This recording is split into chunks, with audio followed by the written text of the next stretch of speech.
Welcome to the Biz Bros podcast. My name is Kyle Nelson, like always, and I got my good co-host here, my good friend, business partner, and person that always follows me around for some reason, Mr. Eli Libby. Yeah, really. That's sweet. It follows you around. And today we have an awesome guest, very special guest. We're honored all the way from Dubai, Mr. Kyran O'Neill. He's the founder and CEO of Total Mental Performance, a mental performance coaching firm that is on a mission to help 1,000 people with their mental health and mindset by the end of 2023. TMP, or Total Mental Performance, is focused on equipping ambitious overachievers and high performers with the skill set to pursue and achieve their goals. Wow. We're going to talk a little about priming yourself for peak personal and professional performance, talk a little bit about kind of EQ, and we're going to listen a little bit about his story. Wow. So welcome to the show, man. Gents, hello. Thank you so much for having me on. We're excited to have you here. Excited to have you here. Pretty cool backdrop there. Is that actually downtown Dubai? Is that kind of behind you right there? This is the marina.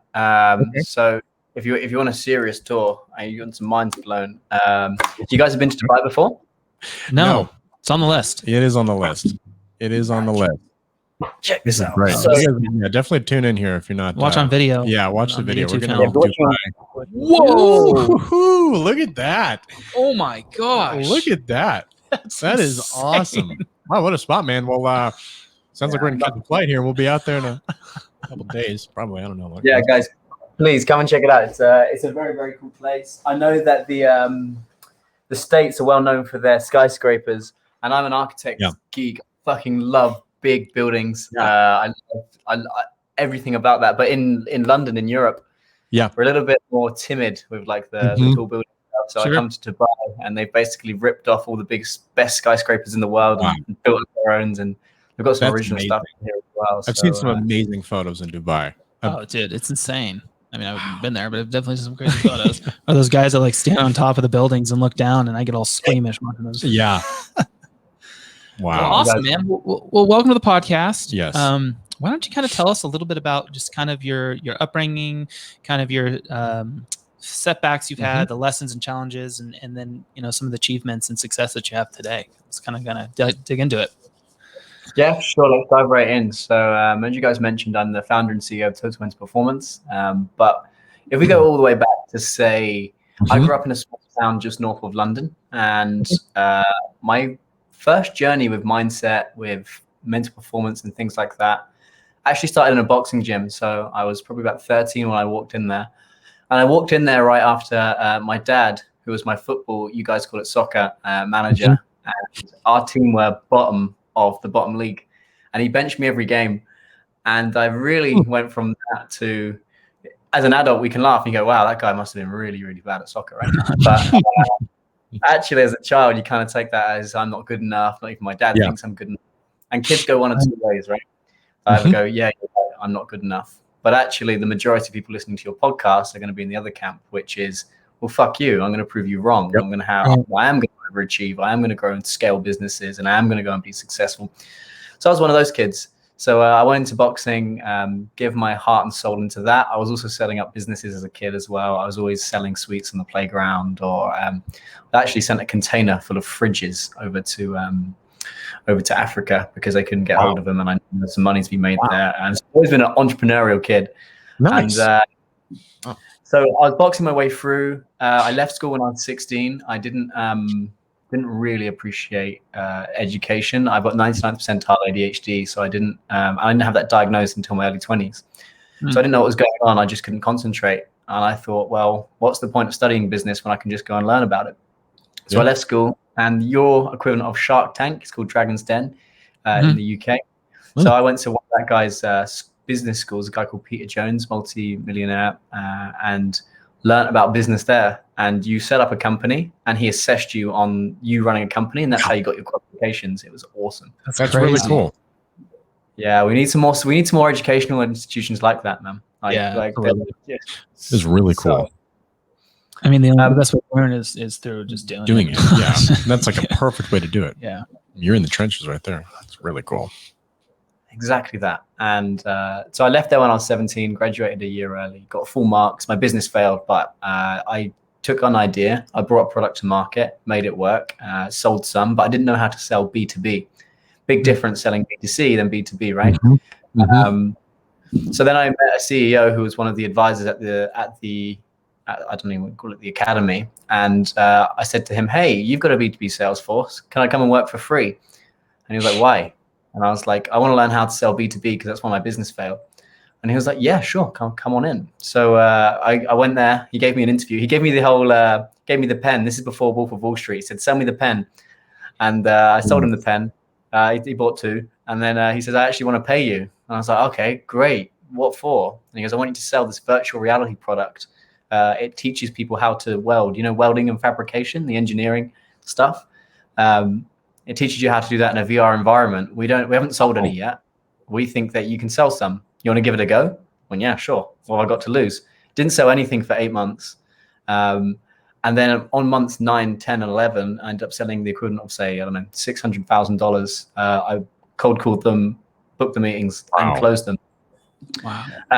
Because colleges and schools, they buy their stuff in England and in the UK. They buy them in August and in April because of the financial year and obviously the school year. Okay. I wasn't selling anything, and then all these orders came in. So all of a sudden, I'm like 18 years old. I've made a load of money in commission, but I'm still boxing, and I'm trying to get onto the national team. So I made that decision. I was like, you know what? I'm going to go full time. I'm going to give it a go. I'm going to see what happens. So I left my job. And I started training full time, training in the morning, training in the evening. And I went from a relative nobody to getting on to 6 in the UK and then onto the England team. And that was really cool. Wow. That is amazing. That's insane. Wow. Yeah, kick your ass. Yeah. I was going to curveball right with that one. But what's funny is I was a bantamweight, so 56 kilos, which is like, I don't even know what that is in pounds, pretty light.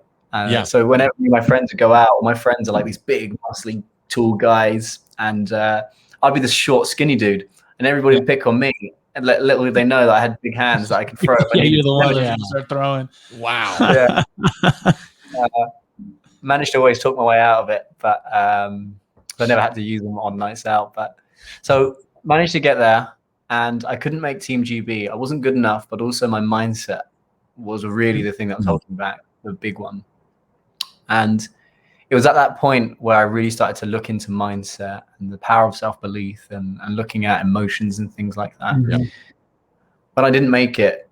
At the time, I was also trying to launch another business, a nutrition app for fighters. And this is why you have to learn about your total addressable market before you build a product, not after.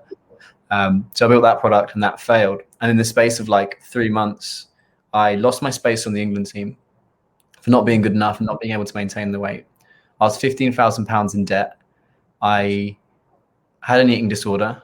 I didn't leave my house for my parents' house. I was living at my parents at the time for like 3 weeks. And I almost tried to take my life. It got pretty bad. I was just put too much pressure on myself on every single thing. And as an entrepreneur and as a founder, when that's not working out and you've actually disproved, I remember sitting in an investor meeting and he's still a mentor of mine today. But he on a whiteboard went, your business model is not going to work. Here's your pivot, but it's going to take you a lot of money and I'm not going to give it to you. And then it blew up in like an hour, just saved me a lot of time, but blew up my whole business. And on top of that, I'd just been released from the England team and it all just come to that head where I just didn't want to be there anymore. Yeah. Right.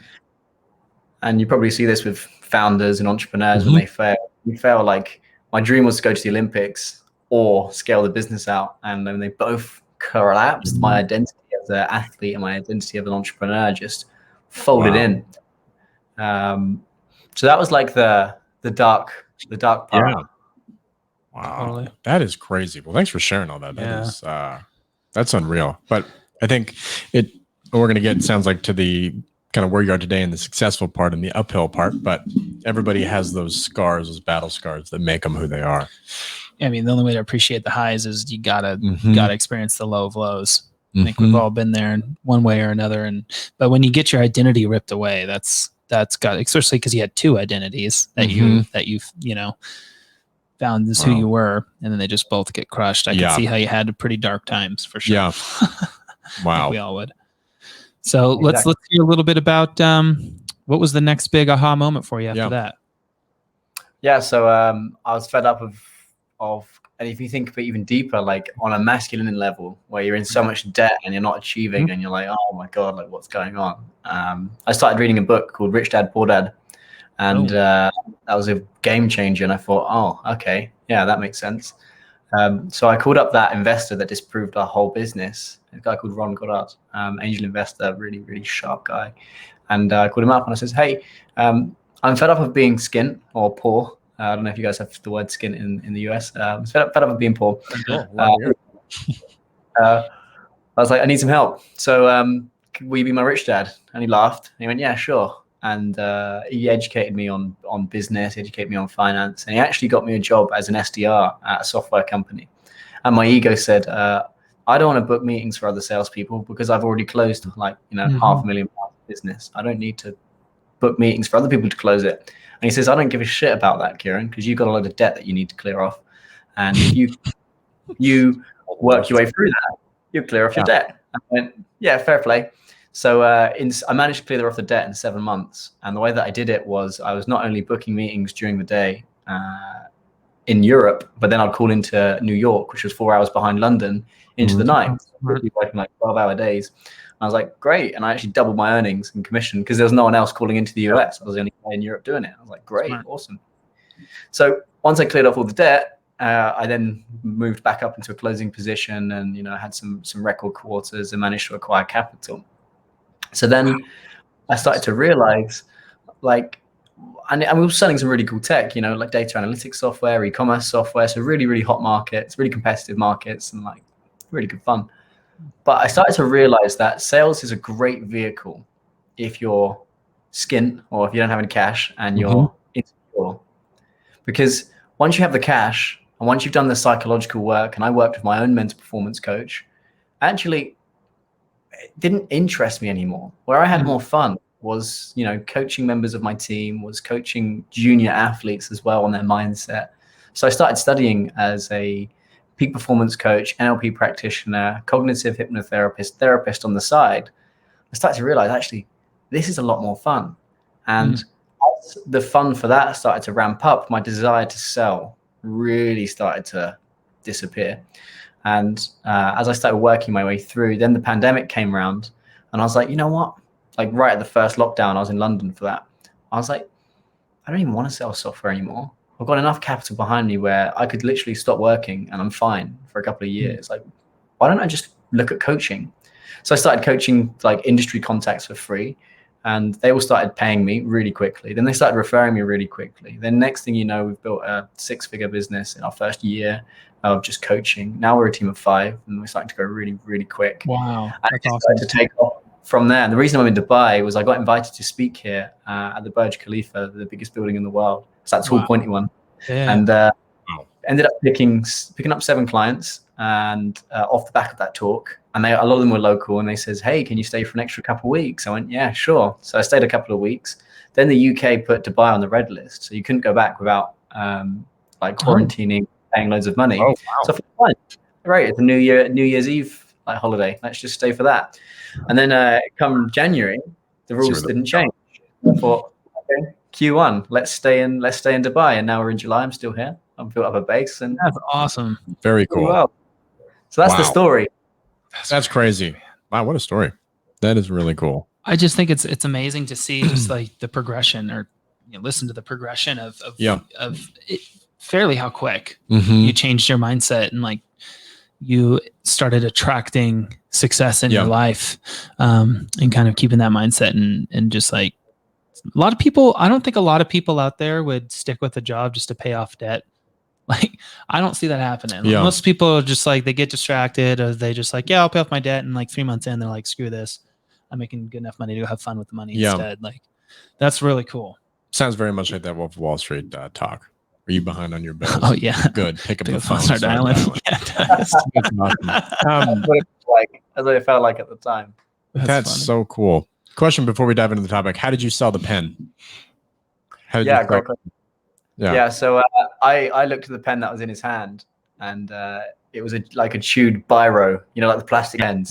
Like it was like slightly chewed up biro.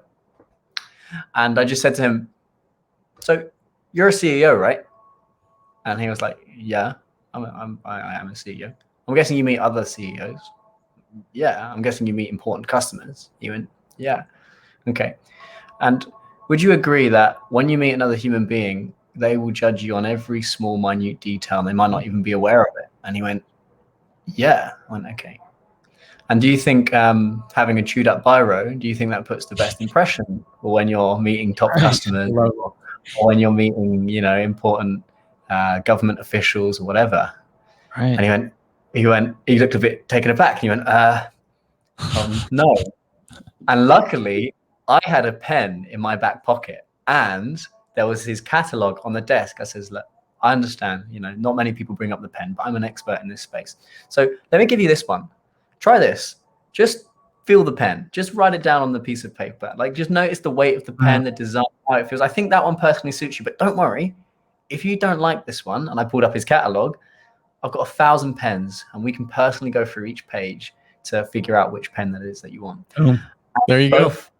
And we both went quiet for a minute. I thought, oh shit, I've offended him. Oh my God. I'm thinking, oh no, this is a nightmare. And then he broke the silence and he went, you're a natural. I'm going to get you my sales team. And I went, yeah, that's awesome. That's sweet. Thanks for sharing that story. I think that's always a cool sales question. Yeah. Yeah, I would. It's just cool how observant you were. Like, you know, I was going to say we should do that, but I'm not. No. Yeah. All right.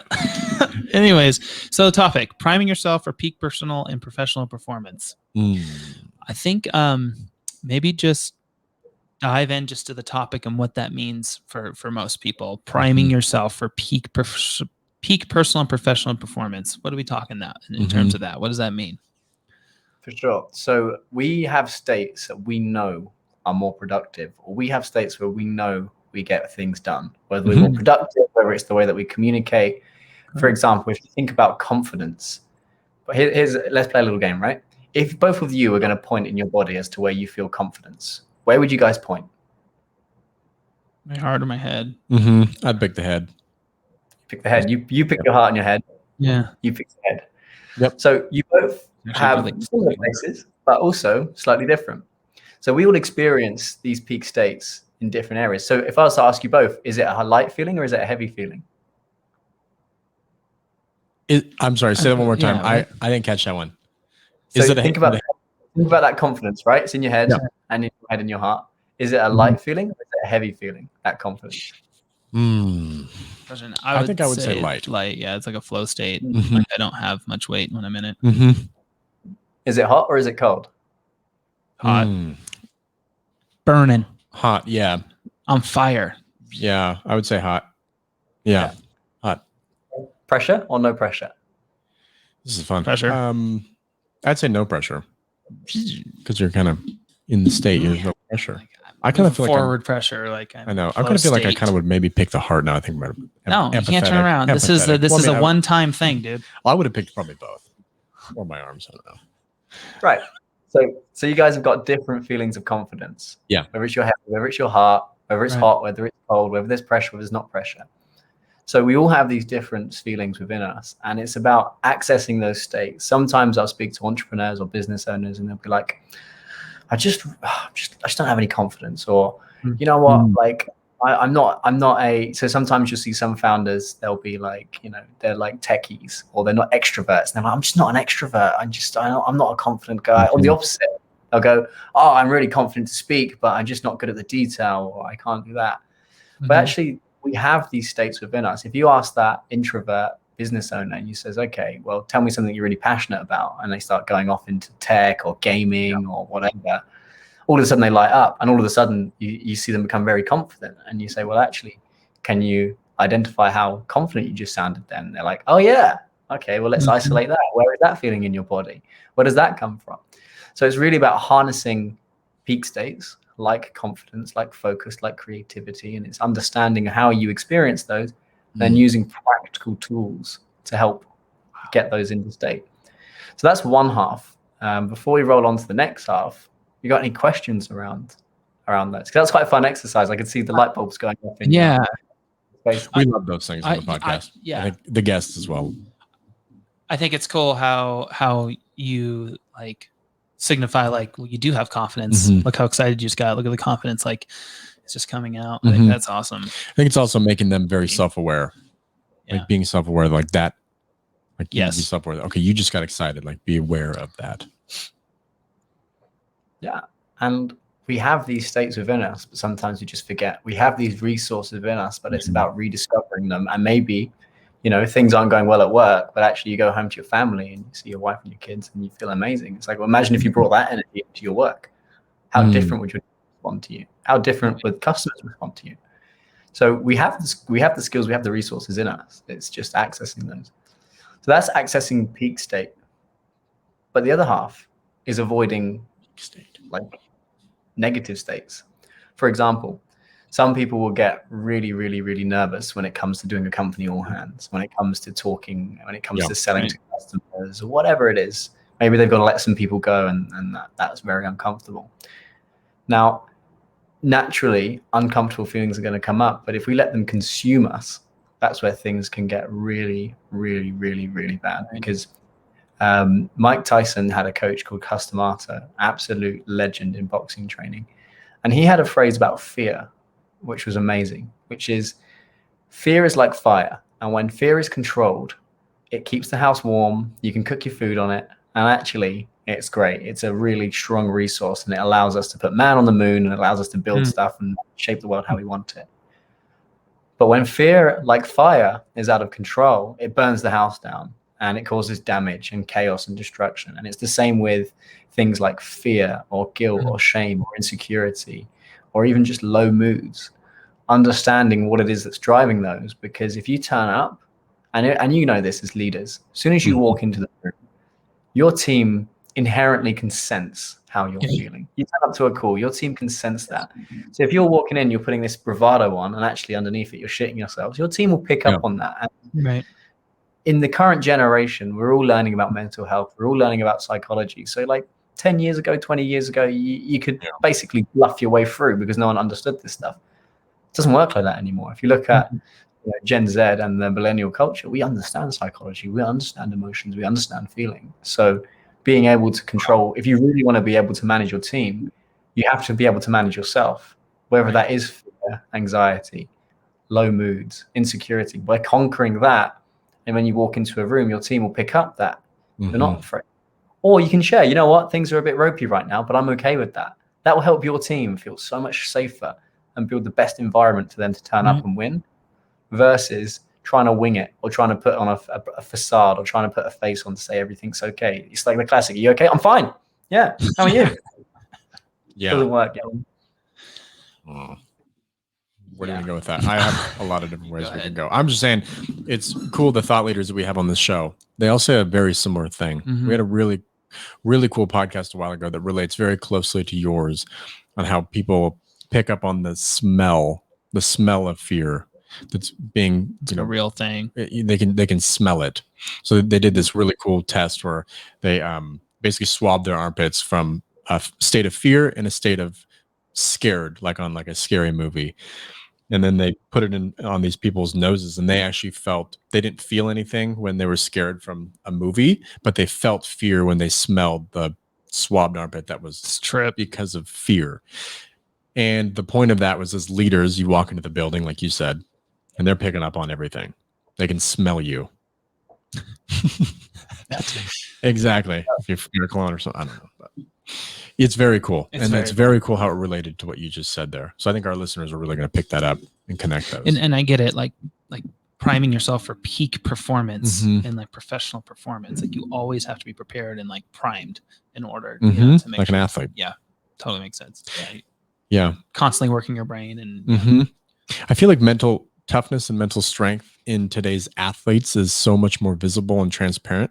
Whereas before, I don't think it was really as visible. But if you look back to like some of the basketball players like Michael Jordan and even Mike Tyson, like they were doing mental training way before. And I'm sure being a boxer, it was cool. Yeah.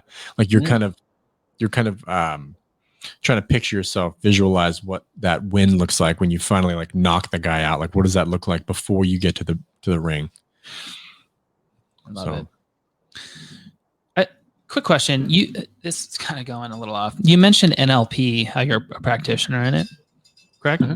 How How much NLP, and maybe you can explain a little bit for people that know what NLP is. How much of that is used in your coaching? I think I use it in life, and I think we're all using NLP in life. So NLP is neuro-linguistic programming, and basically we have a series of cues as human beings: the way that we talk, the way that we communicate, the way that we sit, the way that we kind of just maneuver and move around within the world.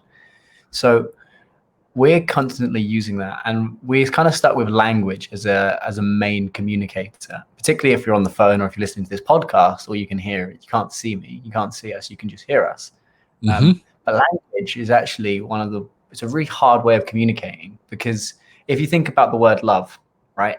We think about that word, and you have a model of love, I have a model of love, but we only have one word for it. If you look in other languages, I think Greek has like 7 different words for the word love. I think Persian had like 60 or 70. And there's like, brotherly love, family love, friends love, lustful love. But in English, we got love. That's what we've really, really got. Love and bromance. That's all I can. So with NLP, it's meeting the person where they're at with their own language and understanding how they interpret the world. Some people are very visual thinkers, very kinesthetic thinkers, auditory thinkers. A lot of people spend a lot of time in their heads. So NLP really is a communication tool. And there's a lot of tools within that you can use for profound mindset development and communication. But ultimately, it's a communication tool to meet, whether it's a client, whether it's a customer, whether it's a member, where they're at, and communicating with them in the way that they feel safe, they feel valued, and they feel good. So I use NLP in everything, like whether I'm communicating with family, friends, business, whatever, just to communicate, just so we can actually understand each other. So we're not, if I was to sit here and talk in loads of London and British slang, you guys would go, what are I talking about? So that's kind of where I use NLP. There are techniques in it that you can use for mindset development and for peak performance. I don't necessarily have a favorite. The guy that taught me, a guy called Trevor, he said he uses Bruce Lee as an example, and he'd say, be like water. And so I'm trained in not only NLP, but hypnotherapy, cognitive hypnotherapy, CBT, peak performance. I've got lots of different schools, but what you see with a lot of therapists or mental performance coaches, peak performance coaches, is they fall in love with one and they say, CBT is the way, CBT is the way, CBT is the way, NLP is the way, NLP is the way. Right. I disagree. I think everybody can get something from any type of technique or mindset management tool. But what will work for that individual person is down to the true masters are able to go, actually, that's not the right route for that person. That's not going to work. We need to use something else. Whereas people get very rigid. And I think we get rigid in business, right? Like, this is how you build a sales team. This is how you build a sales team. I've built it like this 6 times before in these other companies, and this is how you do it. Or this is how you build a HR department. Or this is how you go like this. And actually, maybe for that market, that's not how you do it. Maybe you don't need industry experience players. Maybe you're in a very tight-knit industry where you must hire the industry players. You don't know. But the Bruce Lee analogy of being like water, water can flow or it can crash. You put it in a bottle, it becomes a bottle. You put it in a cup, it becomes a cup. You're like water. Just adapt to what's in front of you. Yeah. The reason why I ask is I don't think anyone's ever mentioned NLP on our. No. I read a book in college on NLP because I wanted to be a life coach right out of college, and then kind of learned I was probably a little too young to be coaching from my point of view. But it's a super powerful tool, and I've definitely, I think it just, after you know about it and you read on it, I mean, I'm not certified in it like you or anything, but you just naturally start using it. And it's just kind of part of your, I don't know, diction and the way that you communicate and stuff. So I just thought it was interesting that you mentioned it. Yeah. It's a pretty powerful tool. I think as leaders too, what we talked about in the pre-show is emotional intelligence. And I think the best leaders can read a room really well. I'm not super familiar with NLP, but that was really insightful. But they're getting their read, and then they're changing their whole messaging based on the room, based on the person, the meeting that they're having. I think for modern day leaders, like you said, the millennials, the next generation is going to be, I think there'll be some really big leaders coming out of it that can really tap into the heart of somebody. 100%. There's a book that if you guys haven't read it, or if your audience hasn't read it, must read, called The Culture Code. The Culture Code? Yeah, it's awesome. Do you? I don't have it.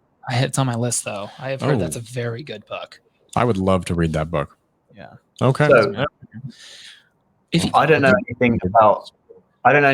Is it? I don't even know what the sport is. Who are the Spurs?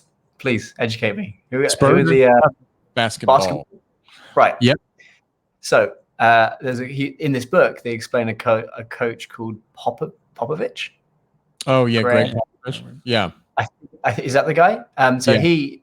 They talked about his management style, and this stuck with me because it was amazing.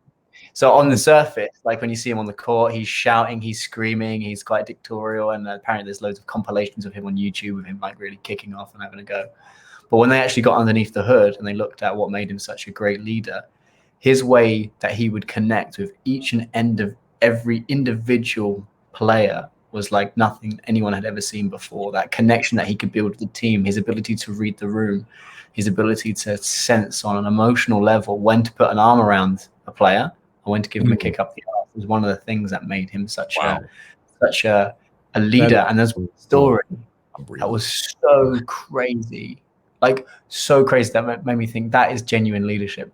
They were playing a game against Miami Heat and they were about to score they were about to win. They were so close to winning, they were like already putting the champagne out in the changing rooms. They were there. Then Miami Heat scored a point to take it to extra time. Then Miami Heat won. And they had a plan to go to a restaurant after the game to go and celebrate and all get really drunk or whatever. And after the game, they lost the game. All the coaches and the players were like, oh, what do we do now?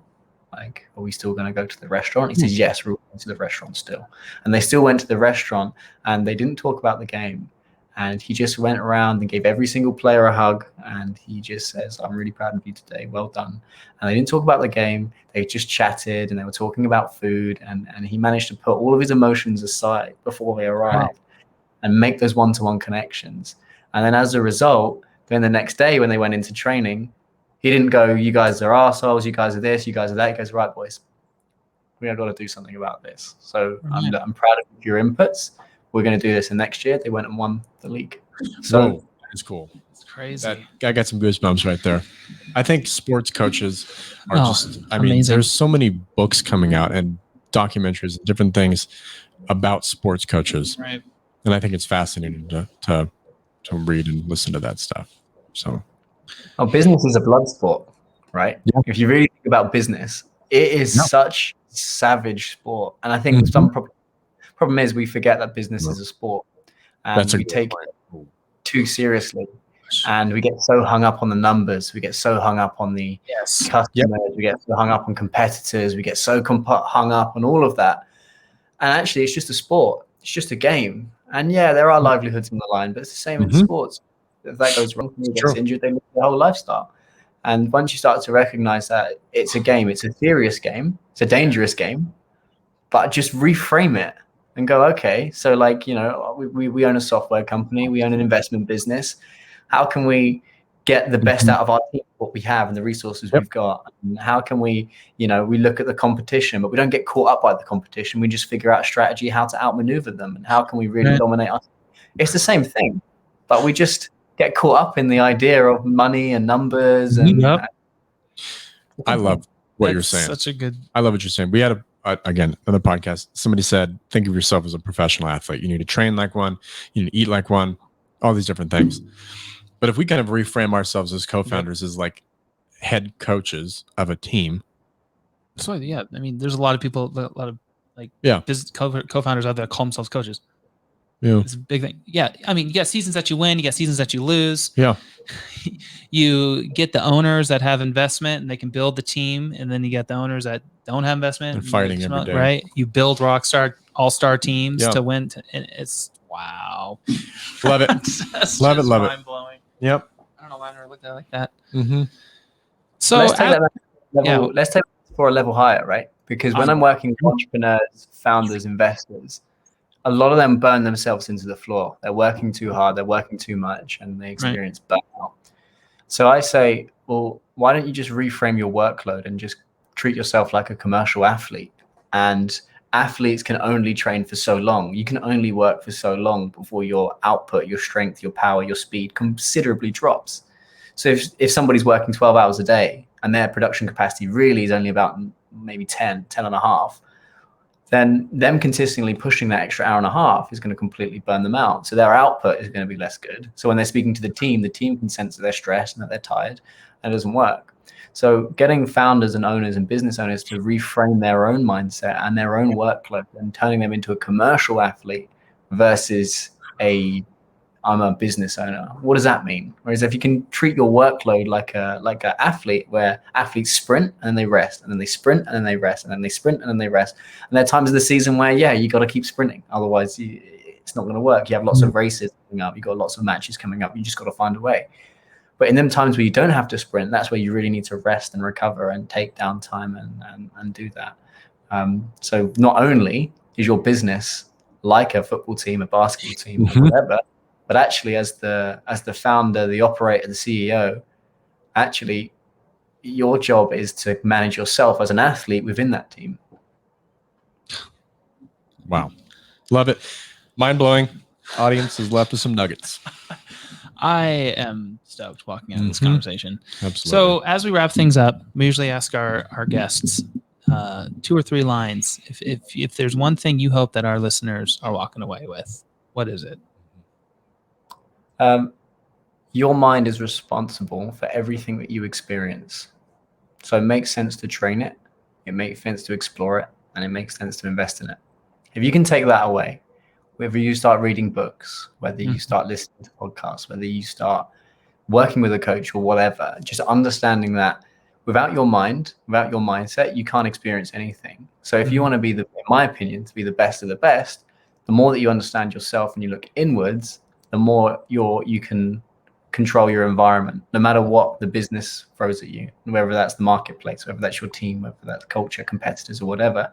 You can manage your own emotions, your own insecurities, your own self-limiting beliefs.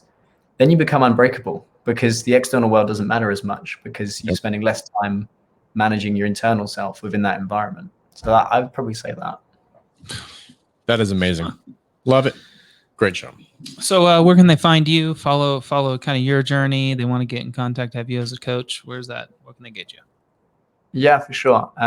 So if you guys want to get in touch with me, I'm actually going to leave my email address in the show notes. It's klo@totalmentalperformance.com. So if you just click onto the show, click in the description, you can email me there. If you want to catch me more on my personal side of what I do, Kyran O'Neill on Instagram. So just drop me a follow or a DM. But whilst the guests are, whilst the audience are clicking in on that, have you guys got any final questions for me?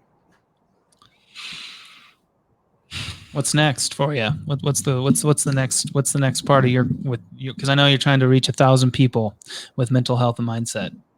How are you getting there? So we're going to do that in 2 ways. Number one is 500 one-to-one clients, and we're approaching that by the end of 2023. Every client that signs up with us, we pay for the mental health, the residential care, psychiatric care for a mentally ill homeless person in Nigeria. Oh, so the other 500 people are going to be supported that way. So that's how we managed to sort of growth hack towards that number.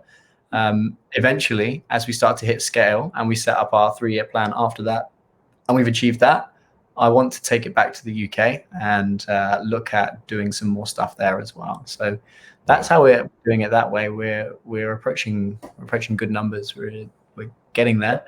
It's just a case now of just keep going. Things take time.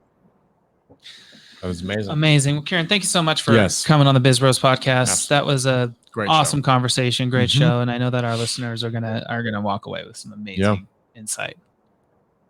Yeah, my pleasure, guys. Thank you so much for having me on. Blessed.